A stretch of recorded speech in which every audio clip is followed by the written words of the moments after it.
یا غریب، مرد ہو یا عورت کی بنیادی ضرورت میں سے ایک ہے۔ یہ انسان کا بنیادی حق ہے جو کوئی اسے چھین نہیں سکتا۔ اگر دیکھا جائے تو انسان اور حیوان میں فرق تعلیم ہی کی بدولت ہے۔ تعلیم کسی قوم یا معاشرے کے لیے ترقی کا ضامن ہے۔ یہی تعلیم قوموں کی ترقی اور زوال کی وجہ بنتی ہے۔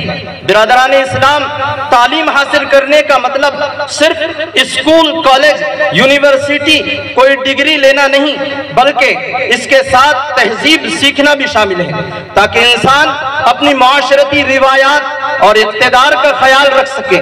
محترم سامعین، تعلیم ہی وہ زیور ہے جو انسان کا کردار سنوارتی ہے۔ تعلیم میں اگر ہر چیز دیکھی جائے دنیا میں اگر ہر چیز دیکھی جائے تو وہ بانٹنے سے گھٹتی ہے، مگر تعلیم ایک ایسی دولت ہے جو بانٹنے سے گھٹتی نہیں بلکہ بڑھ جاتی ہے۔ انسان کو اشرف المخلوقات کا درجہ تعلیم ہی کی وجہ سے دیا گیا ہے۔ تعلیم حاصل کرنا ہر مذہب میں جائز ہے اور اسلام میں تعلیم حاصل کرنا فرض کیا گیا ہے۔ لہذا نئی نسلوں کو ایمان پر باقی رکھنے کے لیے دینی ماحول میں معیاری اسکولیں قائم کرنا وقت کی اہم ضرورت ہے۔ مفکر اسلام حضرت مولانا علی میاں ندوی نور اللہ مرقدہ فرماتے ہیں کہ ہم مسلمانوں کو توجہ دلائیں گے کہ اب صرف کنویں بنانا اور صرف مسجد کے مقابلے میں مسجد بنانا یہی ایک نیکی کا کام نہیں ہے، بلکہ بڑی نیکی کا کام یہ ہے کہ آپ اس نئی نسل کو ارتداد و بے دینی سے بچائیں۔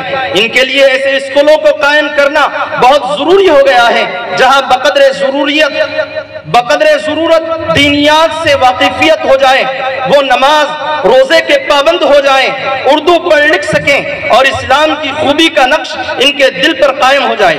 وہ اپنے مسلمان ہونے پر فخر کریں اور اس کی کوشش کریں کہ مسلمان رہیں۔ بحمداللہ اسی بات کو مد نظر رکھتے ہوئے مدرسہ تعلیم القرآن کے سرپرستی و احاطے میں بالواڑی سے لے کر 12ویں کلاس تک کے تعلیم دی جاتی ہے، جن کے اندر تعلیم حاصل کرنے والے طلبہ و طالبات کے لیے خصوصی توجہ کا نظام قائم کیا گیا ہے۔ اس لیے آپ تمام حضرات سے درخواست ہے کہ آئندہ رمضان بعد 10 شوال کو جب مدرسہ کھلے تو آپ اپنے ہونہار بچوں کو مدرسہ تعلیم القرآن اشرف نگر سونالہ کے اندر داخل کر دینی اور دنیاوی تعلیم سے آراستہ فرمائیں۔ اب میں بغیر کسی تاخیر کے حضرت والا کو دعوت دوں گا۔ دیکھیے اللہ تعالیٰ فرماتے ہیں یا ایھا الذین آمنوا اتقوا اللہ وکونوا مع الصادقین، ایمان والو اللہ سے ڈرو اور سچوں کے ساتھ رہو۔ محترم سامعین اکرام، اللہ والوں کا وجود ہمارے لیے بارش کے پانی کی طرح ہوتا ہے کہ جس طرح بارش کا پانی زمین کو اور بنجر زمین کو سرسبز و شاداب کر دیتی ہے، اسی طرح اللہ والوں کی نصیحتیں ہمارے دلوں کو سرسبز و شاداب کر دیتی ہے۔ اللہ والوں کا وجود اللہ تعالیٰ وقت کے تقاضوں کے تحت فرماتے رہتے ہیں۔ ان کے ظہور سے باطل طاقتیں پاش پاش ہوتی ہیں اور حق کی آواز بلند ہوتی ہے۔ محترم سامعین اکرام، اللہ والوں کی نظر، کسی شاعر نے کہا ہے نگاہیں ولی میں وہ تاثیر دیکھی، بدلتی ہزاروں کی تقدیر دیکھی۔ جناب رسول اللہ صلی اللہ علیہ وسلم فرماتے ہیں العین حق۔ حضرت قاری رشید صاحب دامت برکاتہم العالیہ کی خدمت میں ایک مرتبہ لکھنؤ کے طلبہ کی ایک جماعت حاضر ہوئی اور کہنے لگے کہ حضرت ہمیں کوئی نصیحت کیجیے۔ تو حضرت دامت برکاتہم نے فرمایا کہ بھائی میں آپ کو کوئی لمبی چوڑی نصیحت تو نہیں کرتا، یوں فرمایا کہ اللہ والوں کی صحبت کو مضبوط پکڑو۔ جس طرح رسول اللہ صلی اللہ علیہ وسلم نے فرمایا کہ نظر کا لگنا حق ہے، یقینی ہے، جس طرح بری نظر لگتی ہے اسی طرح ہمارا ایمان و عقیدہ ہے کہ اچھی نظر بھی لگتی ہے۔ اگر اللہ والوں کی نظر ہمارے قلوب پر پڑ جائے تو انشاءاللہ ہماری زندگیوں کے اندر انقلاب آئے گا۔ اب میں بغیر کسی تاخیر کے ہمارے محسن و مربی وہ مشفق جو ایک طویل سفر کر کے اور کئی صعوبتیں برداشت کر کے ہماری ناقص دعوت پر ہمارے درمیان میں حاضر ہوئے ہیں، میں حضرت والا کو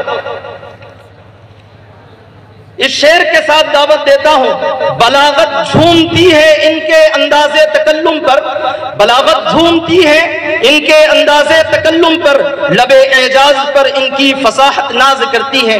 اس سے میری مراد ہمارے محسن و مربی قاری رشید احمد صاحب اجمیری دامت برکاتہم العالیہ شیخ الحدیث دارالعلوم اشرفیہ سورت گجرات کی ذات گرامی ہیں کہ حضرت آئے اور ہم سامعین کو ختم بخاری فرما کر اپنے قیمتی و علم نصاحت سے مستفیض فرمائیں۔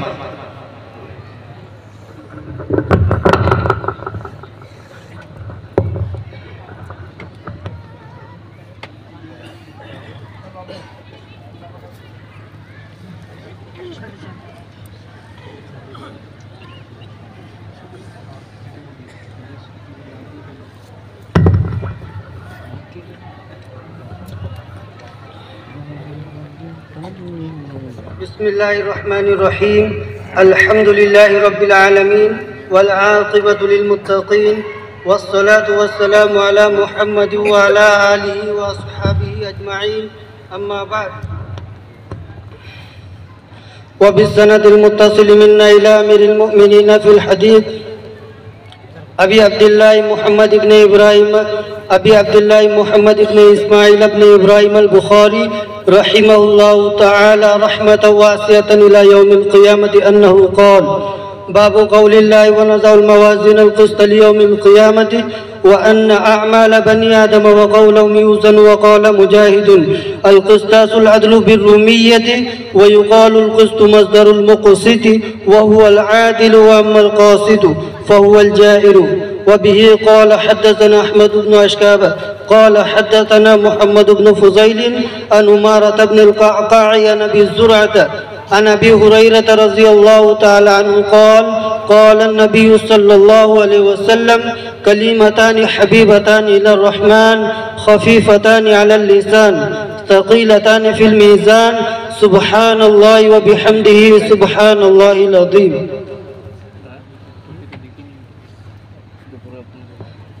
بسم الله الرحمن الرحيم. عن أبي هريرة رضي الله تعالى عنه قال قال النبي صلى الله عليه وسلم كلمتان حبيبتان إلى الرحمن خفيفتان على اللسان ثقيلتان في الميزان سبحان الله وبحمده سبحان الله العظيم. بسم الله الرحمن الرحيم. عن أبي هريرة رضي الله تعالى عنه قال قال النبي صلى الله عليه وسلم كلمتان حبيبتان للرحمن خفيفتان على اللسان ثقيلتان في الميزان سبحان الله وبحمده سبحان الله العظيم. بسم الله الرحمن الرحيم. عن أبي هريرة رضي الله تعالى عنه قال قال النبي صلى الله عليه وسلم كلمتان حبيبتان إلى الرحمن خفيفتان على اللسان ثقيلتان في الميزان سبحان الله وبحمده سبحان الله العظيم. بسم الله الرحمن الرحيم. عن أبي هريرة رضي الله تعالى عنه قال قال النبي صلى الله عليه وسلم كلمتان حبيبتان إلى الرحمن خفيفتان على اللسان ثقيلتان في الميزان سبحان الله وبحمده سبحان الله العظيم. بسم الله الرحمن الرحيم. عن أبي هريرة رضي الله تعالى عنه قال قال النبي صلى الله عليه وسلم كلمتان حبيبتان إلى الرحمن خفيفتان على اللسان ثقيلتان في الميزان سبحان الله وبحمده سبحان الله العظيم.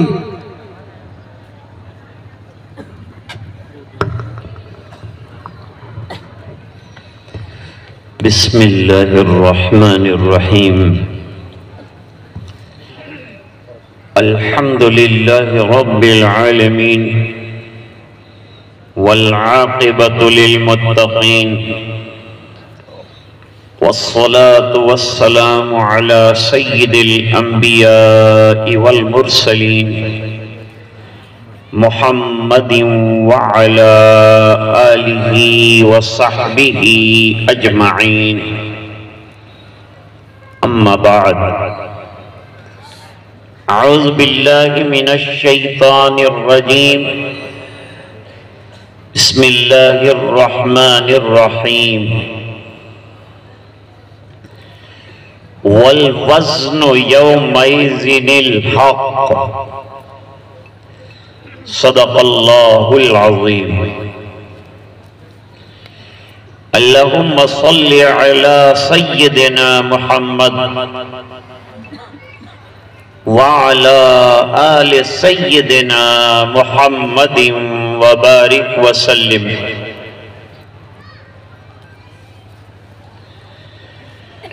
آج کے اس مبارک اجلاس میں شہنشین پر تشریف فرما اور کرسیوں پر تشریف فرما جلیل القدر علماء، طلباء عزیز، حاضرین مجلس، ابھی آپ کے سامنے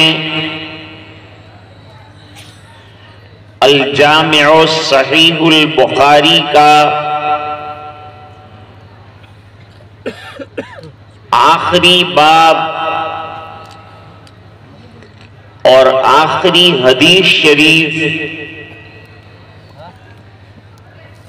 ان فارغ ہونے والے طلباء نے پڑھی.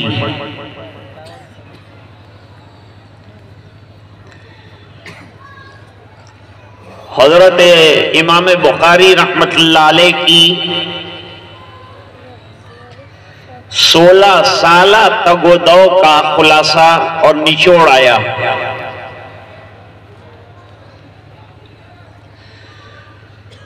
سولہ سال تک محنت کر کے امت کی خدمت میں 6000 سے زیادہ حدیثوں کا اور صحیح احادیث کا ایک خزانہ پیش کیا ہے.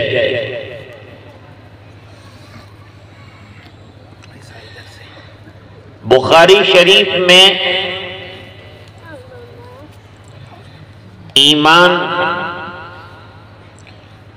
عبادات، اخلاق، معاملات، عقوبات، عقائد، احکام، زندگی کے ہر شعبے سے متعلق جو ہیں قرآنی آیات اور احادیث مبارکہ پیش کی گئی.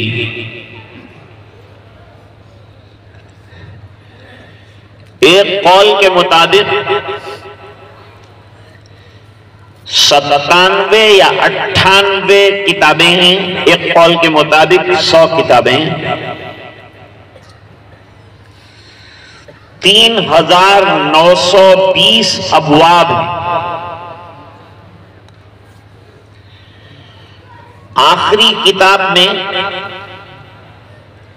58 باب ہیں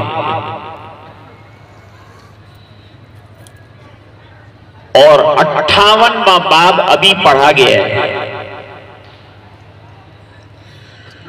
245 حدیثیں پیش کی اور 36 آثار پیش کیے.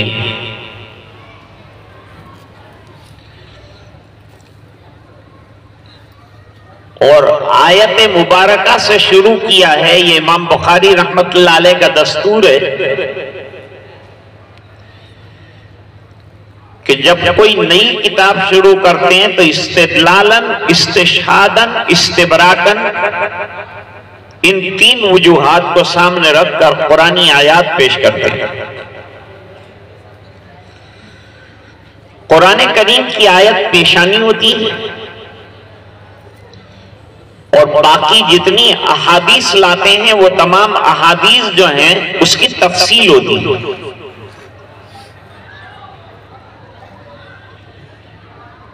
جیسے کتاب الطہارت کے اندر لائے ہیں وَجَعَلْنَا مِنَ الْمَاءِ كُلَّ شَيْءٍ حَيٍّ، وہ آیت کریمہ کو کتاب کی پیشانی بنایا ہے. کتاب العلم میں بہت زبردست آیت کریمہ لائے ہیں وَقُلْ رَبِّ زِدْنِي عِلْمًا. حضور پاک صلی اللہ علیہ وسلم کے پاس علم اولین اور آخرین ہے، اس کے باوجود اللہ تعالیٰ فرماتے ہیں کہ اللہ سے علم کی زیادتی مانگو. اس لیے یہ ادارے جو ہیں کھولے گئے ہیں کہ ہم علم طلب کریں، علم حاصل کریں. ایک ہے علم، ایک ہے فن. دنیا کا جو ایجوکیشن ہے وہ فنون سے تعلق رکھتا ہے، اور دین سے جو چیز تعلق رکھتی ہے اس کو علم کہتے ہیں. اس مدرسے کا نام تعلیم الاسلام تعلیم القرآن ہے. حضرت مولانا محمود صاحب کی محنتوں کا شاہکار ہے.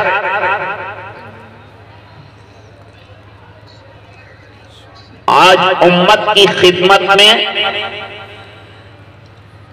اس مدرسے نے 6 علماء کرام اور 2 حفاظ عظام پیش کیے ہیں.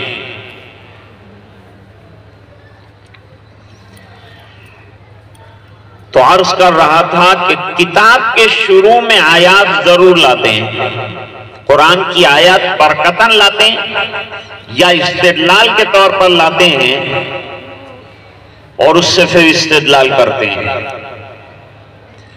چونکہ علماء تشریف لاتے ہیں رکھتے ہیں ایسے موقعوں پر، اس لیے تھوڑی علمی بات بھی کرنی پڑتی. میں کوشش کروں گا کہ آپ کو آسان سے آسان پیرائے میں سمجھاؤں تاکہ آپ کو یہ کتاب کیا تقاضے لے کر آئی ہے یہ آپ کے سامنے آئے اور آپ بھی اپنی اولاد کو علماء بنائیں.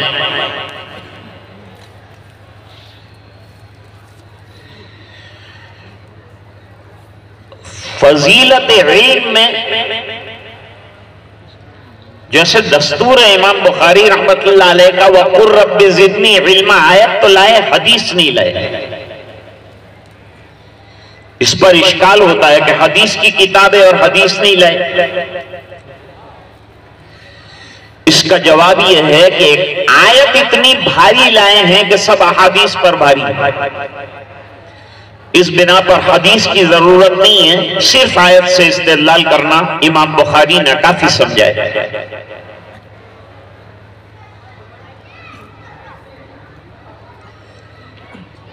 آخری کتاب کتاب التوحید ہے. اہل سنت والجماعت کیسی توحید کو مانتے ہیں؟ ایک ہے معتزلہ، ایک جماعت ہے گمراہ، اب تو نہیں ہے، اب ان کی روحیں بھٹک رہی ہیں دوسری شکلوں میں.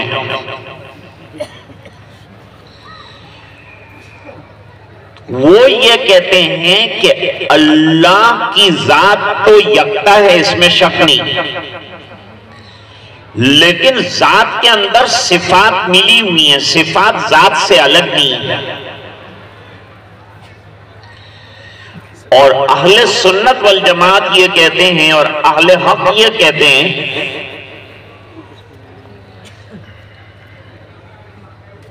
کہ توحید کی 2 قسمیں ہیں. ایک ہے توحید ذات، یعنی اللہ کی ذات یکتا ہے، واحد ہے، اس کا کوئی ثانی نہیں ہے. اور ایک ہے توحید صفات، یعنی باری تعالیٰ کی کئی جو ہیں صفات ہیں، صفات سے باری تعالیٰ کی ذات کی پہچان ہوتی ہے۔ جہمیہ کہتے ہیں کہ اگر ہم لوگ باری تعالیٰ کے 99 نام اگر مان لیں تو 99 خدا ماننا لازم آتا ہے، اس لیے انہوں نے صفات کا انکار کیا ہے۔ اور امام بخاری رحمت اللہ علیہ نے آخری کتاب میں ان کے رد میں ہر باب کے اندر باری تعالیٰ کی کوئی صفت قرآن کریم سے ثابت کی ہے اور بتلایا ہے کہ اللہ تعالیٰ کی صفات کا ذکر حدیثوں میں بھی ہے اور اللہ تعالیٰ کی صفات کا ذکر کتاب ربانی قرآن کریم میں بھی ہے۔ سمیع ہونا، علیم ہونا، خبیر ہونا باری تعالیٰ کی صفات ہے۔ تو صفات کے ماننے سے کیا تعدد الہ یعنی کئی اللہ ماننا لازم آتا ہے؟ نہیں۔ جیسے ایک انسان ہوتا ہے وہ حافظ بھی ہوتا ہے، قاری بھی ہوتا ہے، عالم بھی ہوتا ہے، مفتی بھی ہوتا ہے، محدث بھی ہوتا ہے، فقیہ بھی ہوتا ہے، تو کیا یہ الگ الگ ہوئے؟ نہیں، یہ ایک انسان کی الگ الگ خوبیاں ہیں، اتنی خوبیاں ہیں اس کے اندر، انسان کو پہچانا جائے گا کہ یہ اتنی خوبیوں کا حامل ہے۔ اس طرح اللہ تعالیٰ کی شؤون بے شمار ہے، کل یوم ہوا فی شان، باری تعالیٰ کی شؤون بے شمار ہے، لیکن چند کا تذکرہ احادیث کے اندر آیا ہے، اس سے تعدد الہ لازم نہیں آتا۔ مولانا یوسف صاحب میں نے کل کہا تھا کہ جہم ابن صفوان کے بارے میں جو ایک فرقہ تھا جہمیہ، جس کے رد میں امام بخاری رحمت اللہ علیہ یہ کتاب لائے ہیں اور صفات باری تعالیٰ کو ثابت کیا۔ پوری کتاب کے اندر امام بخاری نے کیا کیا ہے؟ پوری کتاب میں امام بخاری رحمت اللہ علیہ نے باطل فرقوں کو رد کیا ہے اور احقاق حق فرمایا ہے اور اس بات فرمایا ہے کسی نہ کسی چیز کا اور اس کو حدیث کی روشنی میں دلائل سے ثابت کیا ہے۔ پوری کتاب میں یہی کرتے رہے، معتزلہ کو رد کیا ہے اور قدریہ کو رد کیا ہے، جبریہ کو رد کیا ہے، مرجیہ کو رد کیا ہے، کرامیہ کو رد کیا ہے، خوارج کو رد کیا ہے، شیعہ کو رد کیا ہے۔ سب حدیث اور قرآن کی روشنی میں رد کرنا، یہ امام بخاری رحمت اللہ علیہ نے بیڑا اٹھایا تھا۔ علماء نے بہت کام کی باتیں کی کہ امام بخاری رحمت اللہ علیہ نے کئی فرقوں کا تنہا مقابلہ کیا۔ خلق قرآن کا مسئلہ ہوا تھا، اس میں بھی معتزلہ کے ساتھ بڑا مقابلہ رہا، تو اتنے فرقوں کا اکیلے ہاتھ سے رد کر کے اس کے دلائل ہمارے لیے جمع کر دیے اور گویا یہ بتایا کہ ہر زمانے میں جب باطل فرقے اٹھیں گے تو میری کتاب کی روشنی میں ان کو رد کرنا ہے، ان کی مخالفت اور ان کا مقابلہ کرنا ہے اور وہ فتنوں کو ختم کر کے اسلام کی سالمیت اور عقیدہ صحیحہ کو اجاگر کر کے دنیا کے سامنے پیش کرنا ہے۔ یہ ہر عالم کا فریضہ ہے اور اس کے لیے اس کے پاس اگر اور کوئی کتاب نہ ہو تو دو کتابیں کافی ہے، ایک قرآن کریم، ایک حضرت امام بخاری کی جامع ہے۔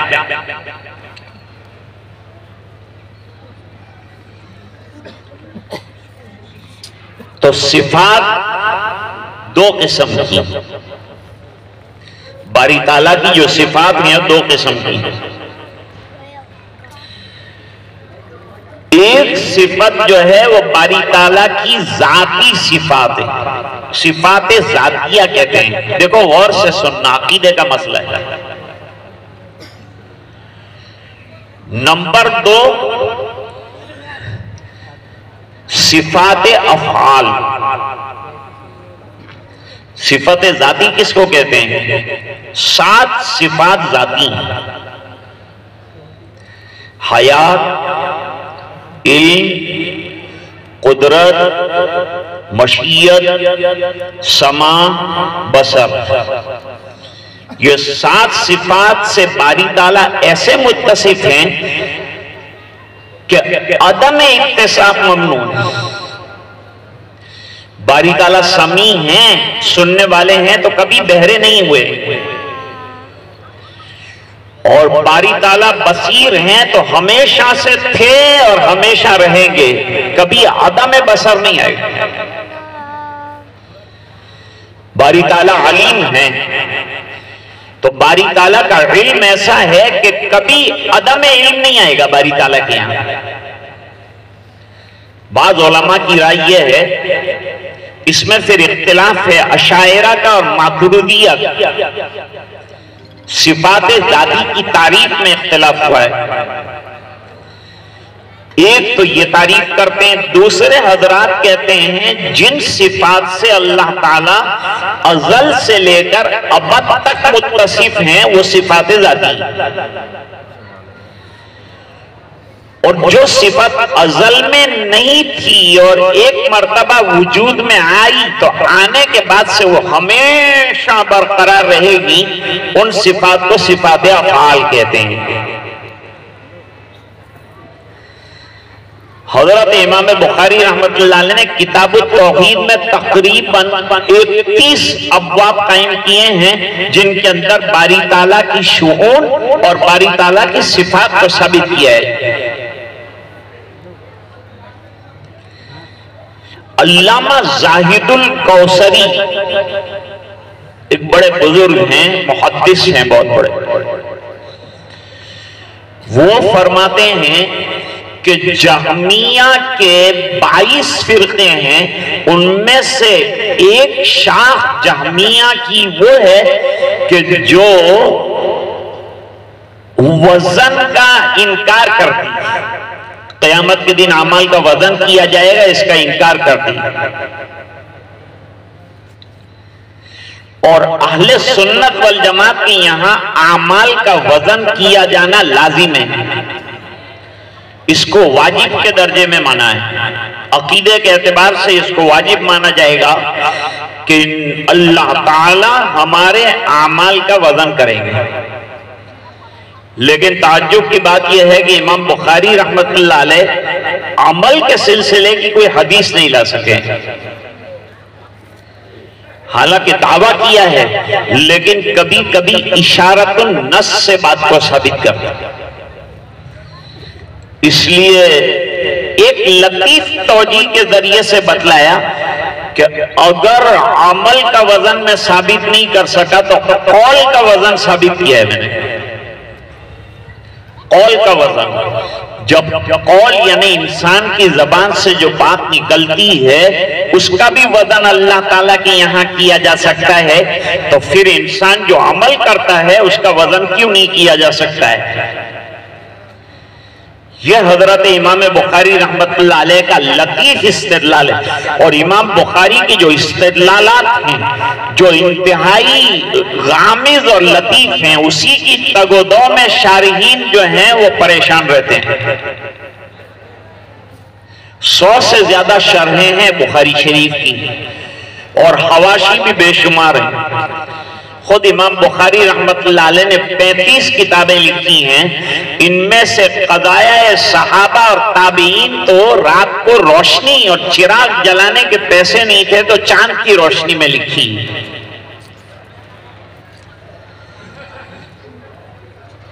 تو ایک ہے صفات ذاتی، ایک ہے صفات افعال۔ صفات افعال کس کو کہتے ہیں؟ کہ وہ وجود میں آنے کے بعد باری تعالیٰ کی کوئی صفت ایک مرتبہ ثابت ہو جائے تو وہ ہمیشہ کے لیے رہے گی۔ جیسے خالق ہونا ایک مرتبہ ثابت ہوا تو ہمیشہ کی خالقیت برقرار، ایک مرتبہ باری تعالیٰ کا رازق ہونا ثابت ہوا تو ہمیشہ کے لیے۔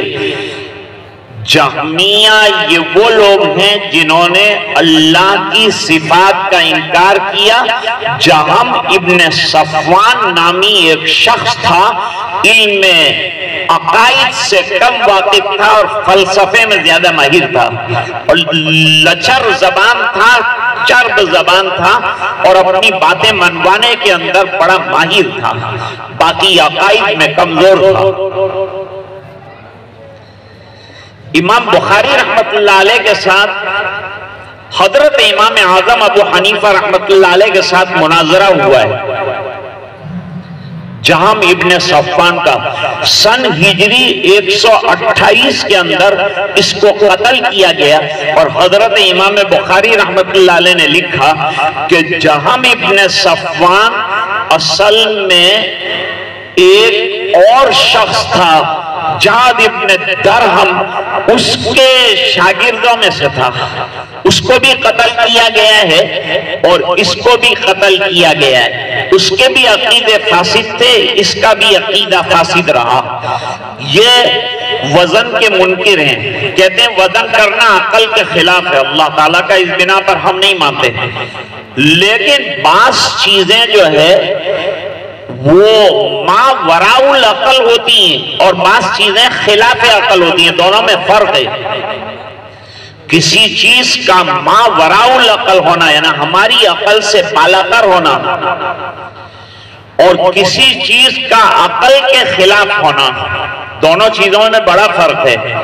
وہ فرق جو ہے جہم ابن صفوان کے لوگ نہیں کر سکے، انہوں نے کہا عقل میں نہیں آتا وزن کرنا، اس بنا پر انہوں نے وزن کا انکار کر دیا، اور امام بخاری رحمت اللہ علیہ نے وزن کے لیے وزنی آیات پیش کی۔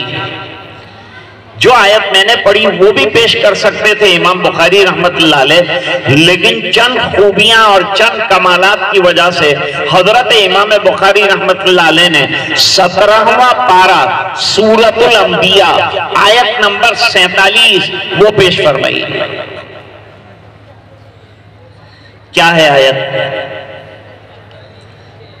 آیت ہے وَنَدَعُ الْمَوَازِينَ الْقِسْطَ لِيَوْمِ الْقِيَامَةِ، اور ہم قیامت کے دن موازین جو ہے وہ رکھیں گے، ترازو رکھیں گے۔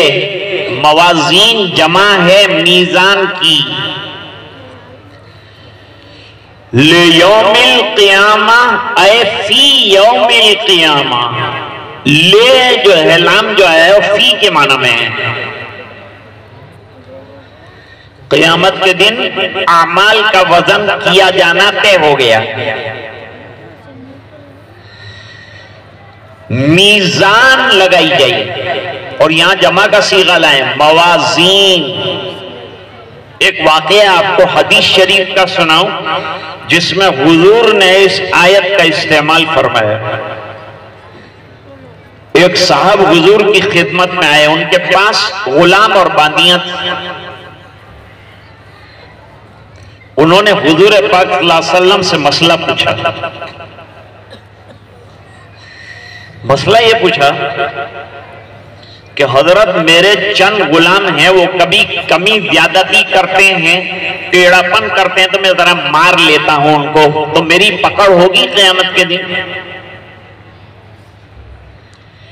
تو آپ صلی اللہ علیہ وسلم نے فرمایا تیری مار کو ایک طرف رکھا جائے گا اور ان کے قصور کو ایک طرف رکھا جائے گا، پھر قصور میں اور مار میں موازنہ کیا جائے گا۔ اگر قصور زیادہ نکلا تو تجھے معاف کر دیا جائے گا، اور قصور سے زیادہ مار تو نے اگر دی ہے تو تو ظالم کہلائے گا اور تجھے سزا دی جائے گی۔ صحابی باہر گئے اور بہت روئے کہ میں تو کچھ نہ کچھ زیادہ ہی مار دیتا ہوں گا، اس میں کوئی تھوڑا میزان قائم رہ سکتا ہے؟ اور مارنے میں کنٹرول تو ہوتا نہیں بھائی اس نے اتنا گناہ کیا، اتنی لکڑیاں اس کو ماری جائیں، اس کا کوئی معیار تو ہے نہیں، تو میں نے کوئی زیادتی ہی کر دی ہوگی۔ سر پیٹتے ہوئے حضور کے پاس آیا، حضور نے فرمایا کیوں اتنا پریشان ہوتا ہے؟ آپ نے جو بات کہی تو میں تو کچھ زیادتی کہا، قرآن کی آیت نہیں سنی تو نے؟ وَنَدَعُ الْمَوَازِينَ الْقِسْطَ لِيَوْمِ الْقِيَامَةِ فَلَا تُظْلَمُ نَفْسٌ شَيْئًا وَإِنْ كَانَ مِثْقَالَ حَبَّةٍ مِّنْ خَرْدَلٍ أَتَيْنَا بِهَا وَكَفَىٰ بِنَا حَاسِبِينَ۔ یہ پوری آیت کریمہ ہے کہ اللہ تعالیٰ رائی کے دانے کے برابر اگر کسی نے کسی پر ظلم کیا ہوگا تو اس کا بھی وزن کریں گے اور اس کا بدلہ دیا جائے گا۔ شاعر بھی بیچارہ کہتا ہے، توحید کی کتاب ہے نا، توحید کسے کہتے ہیں؟ توحید تو یہ ہے کہ خدا حشر میں کہہ دے یہ بندہ دو عالم سے خفا میرے لیے ہے۔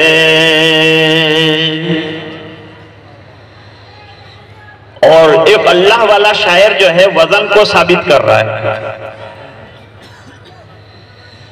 جب تلیں گے عمل سب کے میزان پر، دیکھو میزان ثابت ہے، جب تلیں گے عمل سب کے میزان پر تب کھلے گا کہ کھوٹا کھرا کون ہے۔ معلوم ہوا کہ قیامت کے دن اعمال کو تولا جائے۔ سیدہ عائشہ رضی اللہ تعالیٰ عنہ نے بڑی عجیب حدیث سنائی۔ گھر میں پریشان تھی، حضور تشریف لائے، ماں عائشہ نے پوچھا کہ اللہ کے رسول آپ پوچھئے میں کیوں پریشان ہیں؟ کہا یہاں تو آپ ہر معاملے میں میری مدد کر دیتے ہیں، لیکن آخرت میں ہمیں جنت میں پہنچانے کے اندر آپ مددگار بنیں گے؟ فرمایا وہاں بھی ضرور مددگار بنوں گا، لیکن 3 مراحل ایسے ہیں جہاں میں مدد نہیں کر سکتا۔ نمبر 1،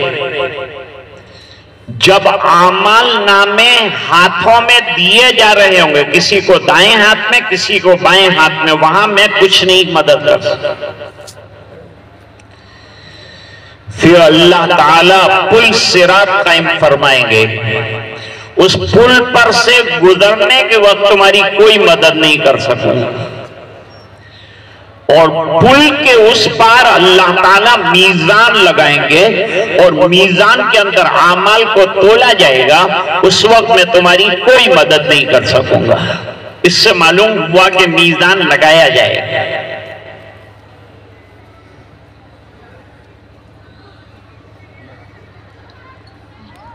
امام بخاری رحمت اللہ علیہ نے یہ آخری کتاب جو پیش فرمائی ہے، اس کے بارے میں ابو یوسف یعقوب لاہوری رحمت اللہ علیہ وہ فرماتے ہیں کہ امام بخاری رحمت اللہ علیہ نے سب سے اخیر میں علم کلام کو پیش کیا ہے۔ علم کلام کس کو کہتے ہیں؟ جس کے اندر عقائد کی بحث ہوتی ہے اسے علم کلام کہتے ہیں۔ علم کلام کے اندر جزا، سزا، جنت، جہنم، حشر، نشر، حساب، یہ تمام چیزیں بیان کی جاتی ہیں، اس کو علم کلام کہتے ہیں۔ امام بخاری رحمت اللہ علیہ نے سب سے اخیر میں کلام اللہ سے کتاب کو شروع کیا تھا، اِنَّا أَوْحَيْنَا إِلَيْكَ كَمَا أَوْحَيْنَا، وہ کلام اللہ سے شروع کر کے کلام کی بحث پر اپنی کتاب کو ختم کر دیا۔ تو کلام سے شروع کیا، کلام پر ختم کیا۔ یہ کمال ہے امام بخاری رحمت اللہ علیہ کا۔ ایک سوال ہوتا ہے کہ کتاب الایمان جو ہے، ایمان یہ بھی علم کلام ہی کا ایک حصہ ہوتا ہے؟ کیونکہ اس کے اندر بھی عقیدوں کی بحث ہوتی ہے۔ تو جہاں ایمان بیان کیا وہی توحید بیان کر دیتے تھے۔ جواب یہ دیا کہ کتاب الایمان میں ایجابی طور پر توحید کو ثابت کیا ہے، اور کتاب التوحید کے اندر سلبی طور پر کہ تمام اعمال آپ نے کیے لیکن اللہ کی صفات کا انکار کیا، جنت کا انکار کیا، جہنم کا انکار کیا، عقیدے کو صحیح نہیں کیا، سب اعمال بیکار ہو جائیں گے اور جہنم میں جانا پڑے گا۔ اس کو اصطلاح میں کہتے ہیں ترقی من الادنا الی الاعلی۔ یہ حضرت امام بخاری رحمت اللہ علیہ نے پیش کیا، اور طلبہ کی دلچسپی کے لیے ایک بات بتاتا ہوں۔ شیخ عبدالغنی پھلپوری رحمت اللہ علیہ بہت بڑے بزرگوں میں سے ہیں، مشائخ بڑے بڑے ان کے یہاں آیا کرتے تھے، اللہ والے ان کے یہاں جایا کرتے تھے، فیضیاب ہوا کرتے تھے۔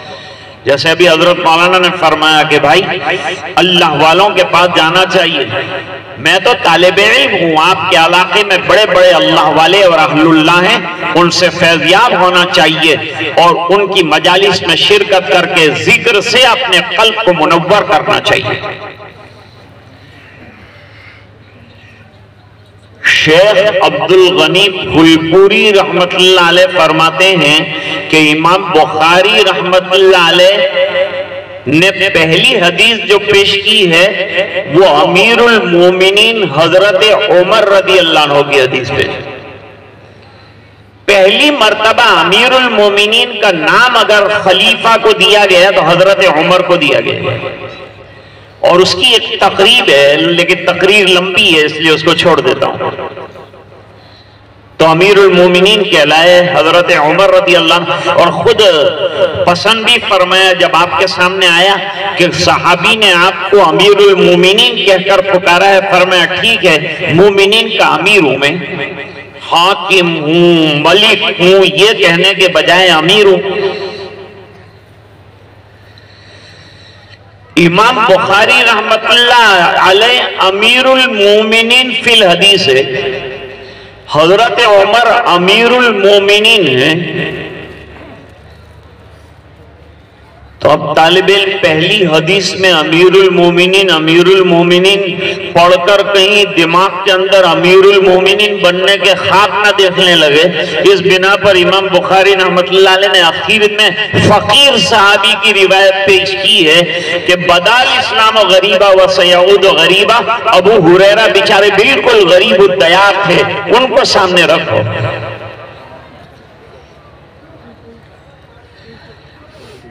شاہ حکیم اختر صاحب رحمت اللہ علیہ فرماتے ہیں کہ حضرت امام بخاری رحمت اللہ علیہ نے سب سے اخیر میں تسبیح پیش فرمائی۔ تسبیح کون سی پیش کی ہے؟ سبحان اللہ و بحمدہ سبحان اللہ العظیم۔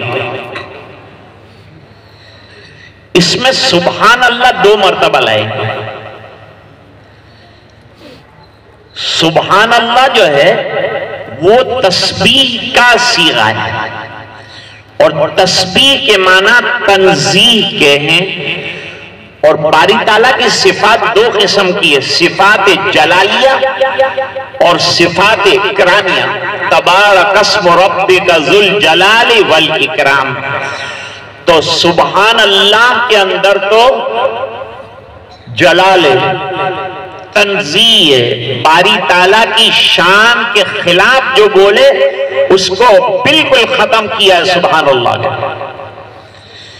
اور حمد کے اندر کہ جب کوئی برائی کوئی عیب اللہ کی ذات میں نہیں ہے تو پھر کیا ہوگا؟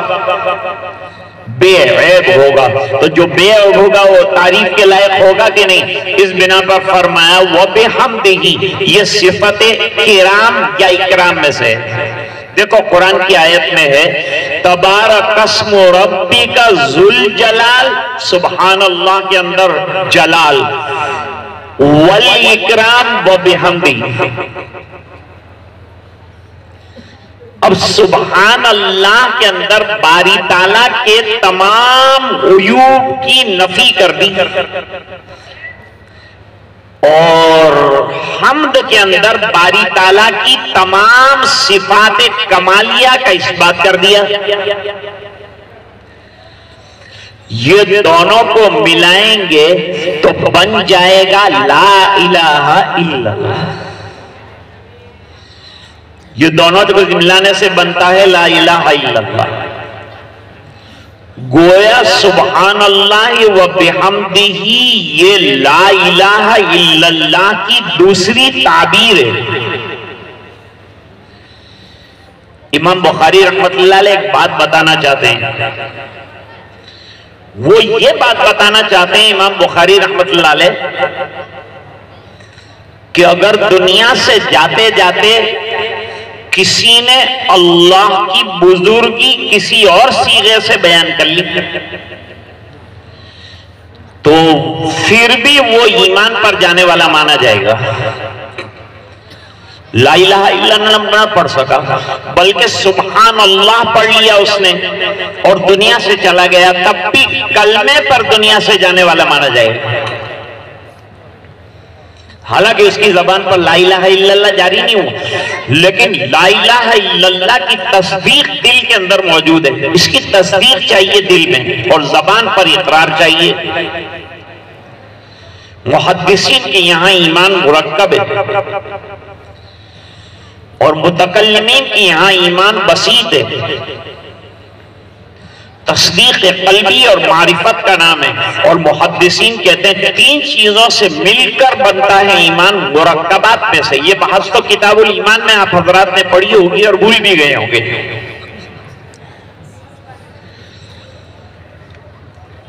تو حکیم اختر صاحب رحمت اللہ علیہ فرماتے سبحان اللہ و بحمدہ سبحان اللہ العظیم میں تین نعمتیں اللہ تعالیٰ بندوں کو دے رہے ہیں.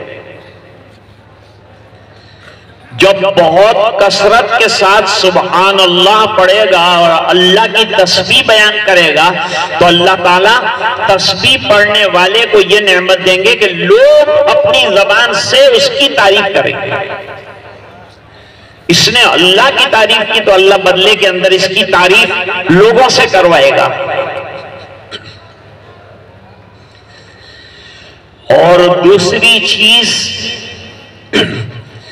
باری تعالیٰ کی حمد کرتے کرتے یہ محمود بن جائے. یہ حامد ہے نا, حمد کرنے والا حامد ہے. حامد جو ہے حمد کرتے کرتے محمود بن جائے گا. تو بھائی تسبیح پڑھتے پڑھتے لوگوں کی زبان پر تعریف آ جائے گی. حمد کرتے کرتے لوگوں کی نگاہوں میں محمود بن جاؤ گے تو تمہارے اندر کہیں بڑائی پیدا نہ ہو جائے. اپنی تواضع اور عاجزی کا خیال رکھنے کے لیے حضرت امام بخاری رحمت اللہ علیہ نے کہا کہ دیکھو ابو ہریرہ کے اندر کیسی تواضع ہے, ایسی تواضع تمہارے اندر ہونی چاہیے.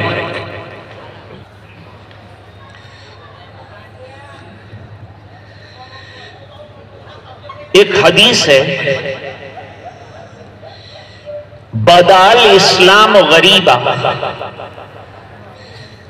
اسلام جب شروع میں آیا تو بالکل انجانا تھا لوگوں کے درمیان. پھر سرکار نے رات دن قربانیاں دی, محنتیں فرمائیں, صحابہ کرام نے قربانیاں دی اور پھر دین کا تعارف ہوا, لوگوں کے درمیان دین کی پہچان ہوئی. لیکن قیامت کے قریب قریب پھر دین اجنبی اور غریب ہو جائے گا. تو سیعود غریبا فطوبی للغرباء. طالب علموں کو نصیحت کرتے ہیں کہ طالب علموں تم نے کتاب ختم کر لی لیکن ابو ہریرہ یہ علم حاصل کرنے کے لیے قبیلہ دوس سے اپنا گھر چھوڑ کر مدینہ منورہ میں صفہ کے اندر قیام پذیر ہوئے اور پوری زندگی حضور کی خدمت میں رہے اور فقر و فاقہ کیا تو ان کو اللہ تعالیٰ نے علم عطا فرمایا۔ تم بھی اگر علم کو بڑھانا چاہتے ہو اور علم حاصل کرنا چاہتے ہو تو تمہیں اپنے اندر ابو ہریرہ والی شان پیدا کرنی پڑے گی۔ تم کو غریب الدیار بننا پڑے گا۔ حضرت عمر بھی مہاجر ہیں اور حضرت ابو ہریرہ بھی حضرت ابو ہریرہ کی نام میں بہت اختلاف۔ ایک نام عبد شمس ہے زمانے جاہلیت کا، پھر اسلام لانے کے بعد ان کا نام عبداللہ رکھا گیا۔ 78 سال کی عمر پائی اور سن ہجری 59 میں مدینہ منورہ کے اندر بقیع غرقد میں دفن کیے گئے اور 5374 احادیث حضرت ابو ہریرہ نے امت کی خدمت میں پیش کی۔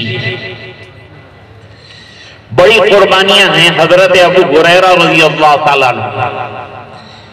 پہلے سے ابو ہریرہ رضی اللہ تعالیٰ عنہ کا حافظہ اور میموری بہت قوی تھی، اور بعد میں جب حضور نے توجہ فرمائی تو ان کی میموری اور ان کا حافظہ اور بھی زیادہ قوی ہو گیا ہے۔ اب ایک سند کا لطیفہ بھی سناتا ہوں۔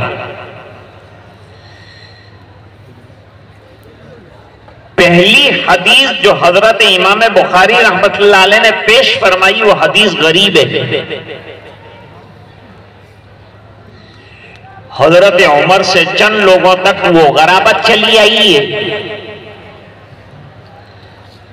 پھر وہ غرابت ختم ہو گئی، لیکن ایک مرتبہ ثابت ہوا کہ حدیث غریب جو ہے قابل استدلال ہے اور حجت ہے۔ غریب ہونے سے حدیث کی صحت میں فرق نہیں آتا۔ پہلی حدیث غریب لائے، آخری حدیث جو حضرت ابو ہریرہ کی پیش کی ہے محدثین کے جائزے کے مطابق وہ بھی غریب ہے۔ غریب ایسی حدیث، غریب اس کو نہیں کہتے اس کے بعد پیسے نہ ہو، حدیث غریب اس کو کہتے ہیں کہ روایت میں راوی جو ہے منفرد کسی جگہ رہ جائے اس کو غریب کہتے ہیں۔ تو انفرادیت تھی، آخری حدیث میں بھی غربت ہے، غرابت ہے، پہلی حدیث بھی غریب ہے، اس لیے امام بخاری رحمت اللہ علیہ گویا بدال اسلام و غریبہ کی طرف اشارہ کرنے کے لیے حدیث غریب لائے۔ اب سند کا دوسرا لطیفہ ہے۔ پہلے ایک بات اور بتا دوں، یہ علمی بات ہے۔ سبحان اللہ و بحمدہ سبحان اللہ العظیم حضرت امام بخاری رحمت اللہ علیہ نے جلد ثانی میں 3 مرتبہ پیش کی۔ ایک کتاب الدعوات میں ہے، ایک ایمان میں ہے اور ایک کتاب التوحید میں ہے۔ آخری حدیث پیش کی، سبحان اللہ و بحمدہ سے نقل کرنے والے پہلی حدیث امام بخاری کے استاد زہیر ابن حرب ہیں جنہوں نے یہ حدیث امام بخاری کو سنائی۔ دوسرے ایک بہت بڑے محدث ہیں جن کا نام قتیبہ ابن سعید، انہوں نے بھی یہ حدیث امام بخاری رحمت اللہ علیہ کو سنائی۔ اور تیسرے نمبر پر احمد ابن اشکاب، انہوں نے جو ہے امام بخاری کو یہ حدیث سنائی۔ سوال ہوتا ہے کہ ان حضرات کی روایت نہیں لائے اور احمد ابن اشکاب کی روایت کیوں لائے؟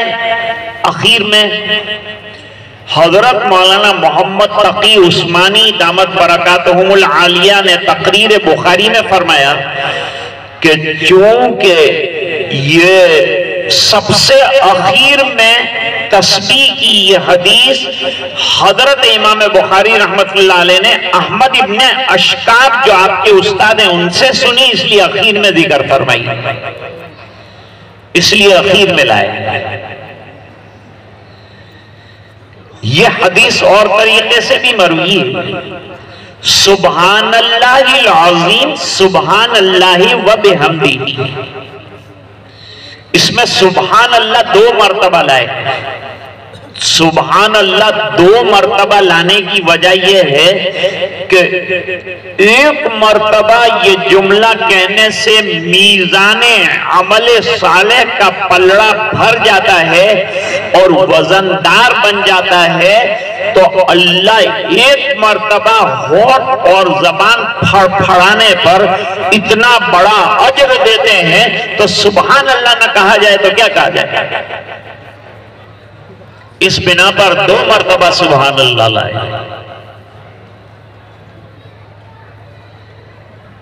پھر سبحان اللہ و بحمدہ کے بعد سبحان اللہ العظیم لائے۔ اخیر میں باری تعالیٰ کی صفت عظمت جو ہے اس کا تذکرہ فرمایا اور اس کو ذکر فرمایا۔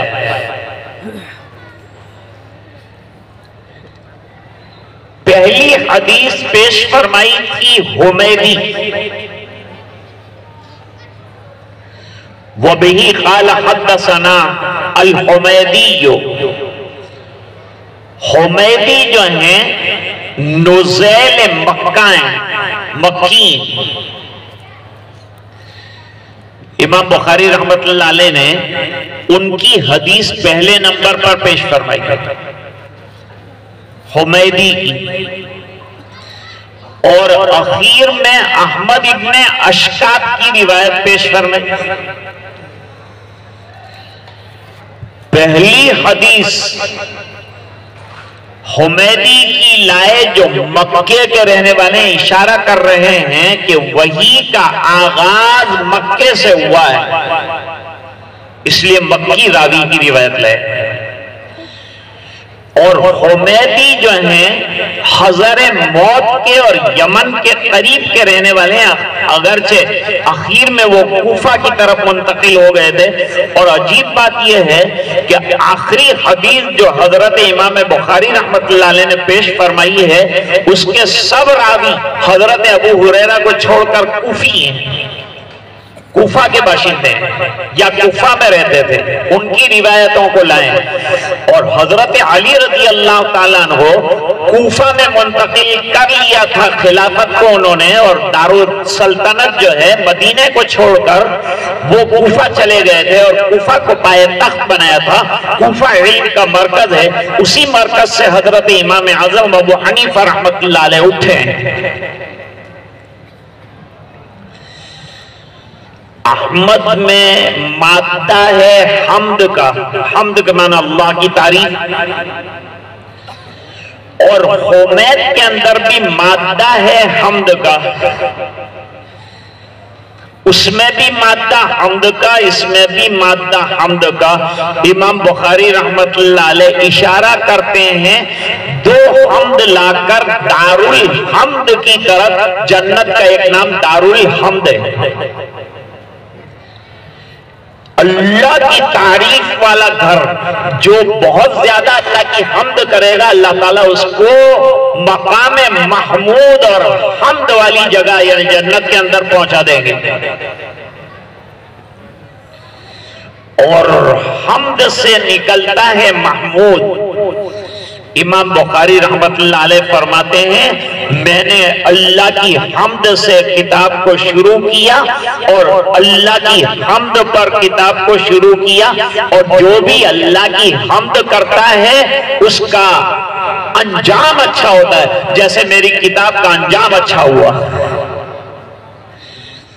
تو اگر چاہتے ہو کہ تمہارا انجام اچھا ہو جائے، تمہارا خاتمہ ایمان پر ہو جائے، جو بڑی بات ہے، تو پھر ایک ہی کام کرو، عبادت کی پابندی کرو، اتباع سنت کرو۔ خود امام بخاری رحمت اللہ علیہ بہت بڑے متبع سنت رہے ہیں۔ 2 واقعات سناتا ہوں۔